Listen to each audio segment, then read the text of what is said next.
level orang yang sholat itu ada 5. Level yang pertama, orang yang berdosa dengan sholatnya, kata beliau.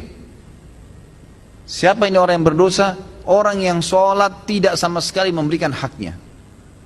Ada orang sholat hanya karena disuruh oleh orang lain, hanya karena tidak enak, mau udu nggak udu terserah. Ini berdosa nih.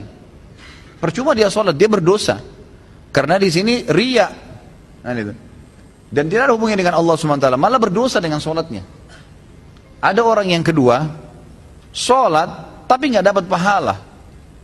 Dia tahu diperintahkan sama Allah tapi tidak dapat pahala. Karena dari awal takbir sampai salam semuanya menghayal. Ini orang yang percuma, nggak ada pahalanya. Masuk dalam sabda Nabi SAW, ada orang ya, yang hari kiamat diremuk-remuk sholatnya seperti pakaian kotor lalu dilemparkan ke wajahnya. Karena dari takbir sampai salam nggak ngerti apa yang dia lakukan. Untuk apa sholat kalau begitu? Orang yang kedua adalah orang yang tidak dapat pahala sama sekali. Yang ketiga, orang yang dapat pahala. Dapat pahala, tapi pahalanya pas-pasan. Ini sesuai dengan sabda Nabi SAW. Ada orang yang sholat tidak akan mendapatkan kecuali setengah pahala sholatnya. Ada orang yang sholat tidak dapat kecuali 1/10 dari sholatnya. Jadi kecil, ada pahala tapi kecil. Lebih banyak menghayal daripada fokusnya. Yang keempat adalah orang yang sholat berusaha untuk fokus, gitu kan? Tetapi terkadang masih menghayal, masih terlintas.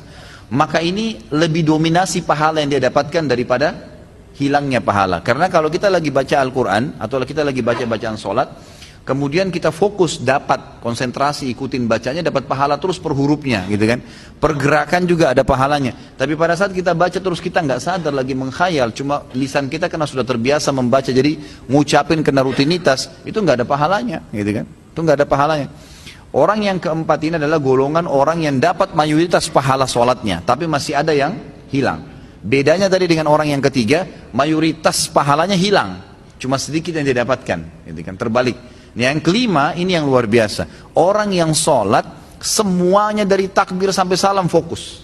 Bahkan kalau mereka sholat, mereka sudah lupa siapapun yang ada di sekitarnya. Mereka tidak perlu tahu tempat itu di mana mereka berada. Sampai pada tingkat itu.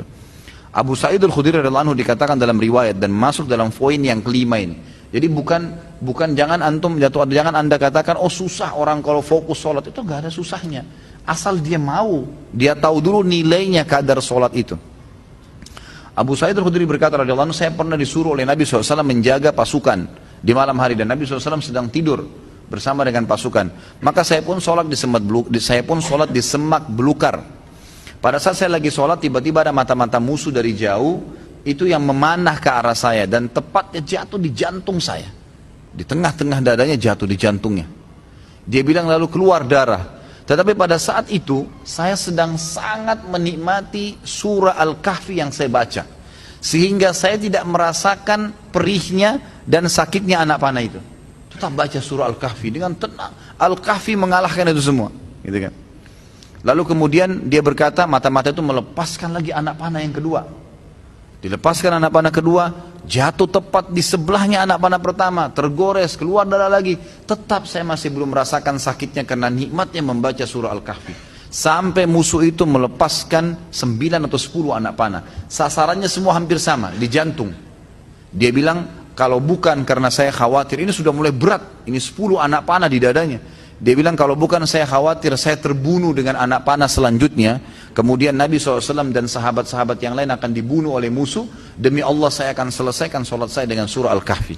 Tapi karena saya khawatir itu maka dia ruku. Dia bilang waktu saya ruku, kemungkinan mata-mata itu tahu kalau saya manusia. Tadi dia ragu, kemudian dia lari dan tidak jadi menyerang pasukan muslimin. Tapi saksi bahasan kita bukan masalah perangnya. Bagaimana Abu Sa'id Al-Khudri bisa fokus sampai tidak merasakan sakitnya anak panah. Coba nih teman-teman di sini kalau digigit nyamuk, ya. Digigit nyamuk gimana tuh? Jangan kan digigit, baru suaranya sudah buyar semua konsentrasinya, gitu kan? Seseorang di antara sahabat dan tabi'in dinukil dalam buku-buku tentang khusyuan sholat, kumbang datang menggigit, menyengat dahi mereka, berdarah, mereka nggak bergerak, seperti batang pohon yang kokoh, luar biasa. Karena mereka tahu sama siapa mereka berhadapan, gitu kan? Dan memang ini sudah menjadi tradisi mereka ya. Bagaimana jikalau kita sholat tapi memikirkan level-level sholat seperti yang Pak Ustadz rincikan dengan pembahasan barusan, apa tetap dapat pahala? Level-level sholat apanya mesti dibayangkan? Enggak, fokus bacaan saja, enggak usah bayangkan yang lain. Alhamdulillahirrahmanirrahim, fokus ucapan diucapkan, telinga kita mendengar, mata kita dibuka lihat tempat sujud. Udah, renungi maknanya. Kalau nggak ngerti maknanya, maka kita ikutin bacaannya. Alhamdulillahirrahmanirrahim, kita dengar dengan kuping kita, gitu kan? Ar-Rahmanir-Rahim kita dengar. Masa kalau dengar musik bisa konsentrasi, dengar Quran tidak bisa, gitu ya? Jadi gitu, seperti itulah. Jadi nggak usah bayangin apa-apa, nggak usah bayangin apa-apa. Tadi ada yang bayangin kambing sama ayam apa segala, nggak perlu, gitu. Apakah level-level tipe sholat tersebut berkorelasi dengan level-level dosa yang telah kita lakukan? Dalam artian level 5 itu dosanya sedikit. Iya tentu saja, karena itu memang ada hadis Nabi SAW, ya. Jadi dosa itu bisa menghambat rezeki dan bisa menghilangkan atau mengurangi konsentrasi kepada Allah SWT. Malasnya kita ibadah justru karena adanya dosa, salah satunya. Maka coba perbanyak istighfar, perbanyak istighfar.